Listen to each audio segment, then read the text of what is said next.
This is a demonstration on how to take an existing database and use it to prepare envelopes for regular mailing.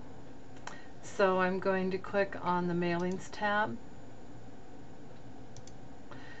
go to Start Mail Merge, the down arrow, and choose Step by Step Mail Merge Wizard.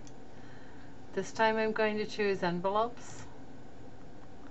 Click Next, and I go to Envelope Options,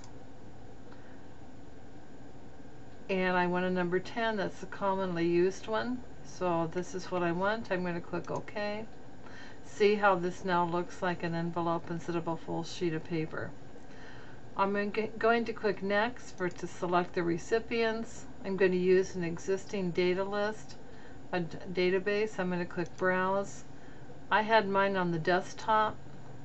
As I look through my documents, I'm looking for something with a purple key. This tells me that it's my database. So I'm going to click on that, say Open, and there it is. Okay, I'm going to edit this database. I had this one blank one in here that I don't want. I'm going to delete that entry. That'll give me just my 3 people. Now these are each called records, and the pieces of information, title, first name, middle initial, etc., those are called fields. So I'm going to click OK. That's going to get rid of that one that I got in there that I no longer want. Click OK, and then I'm going to arrange the envelope. I'm going to click down here. By clicking down in this area, it takes me into this area that's kind of fenced off with this blue segmented line. This is where I want to put the address block, so I'm going to click on that. I'm going to match fields. I do want the title, I want the first name, I want the last name, I want the address 1, I want the city, I want the state, I want the zip. And remember that we want a middle initial here, so the middle name, we're going to click here, we called it MI, and I'm going to click OK. And then I need to choose the name that has the middle initial. So as I click here, do you see how Jack Spratz came up here? I can even look here and see how these are going to look. Okay, click OK. There's my address block. So now I'm going to preview the envelopes. Okay, depending on where you are at, I happen to be on the 3rd one and I have 3. I can now back up and I can see Jill Spratt there and Jack Spratt there.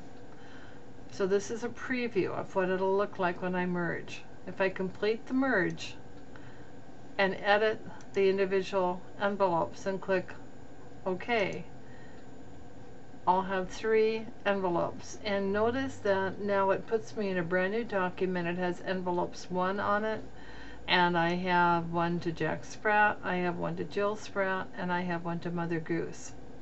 Now typically people don't save these, they just send them to the printer. If you print in the lab, this is what you must do. You must tell it to go to you must print it. If you ever want to print it, go up there and there's a little button on top, and you need to hit that, because if you ever try to print in the lab, it will wait for you to be putting in envelope size paper, and it'll wait all day and nobody else can print, so you need to go up there and do that. Since you're not printing for me, but you are actually going to put things in a Dropbox, you would want to go in and save this, save as, and we can just call it potluck envelopes. Click Save, and then that's what you would put in the Dropbox for the envelopes. So I'm going to stop this demo.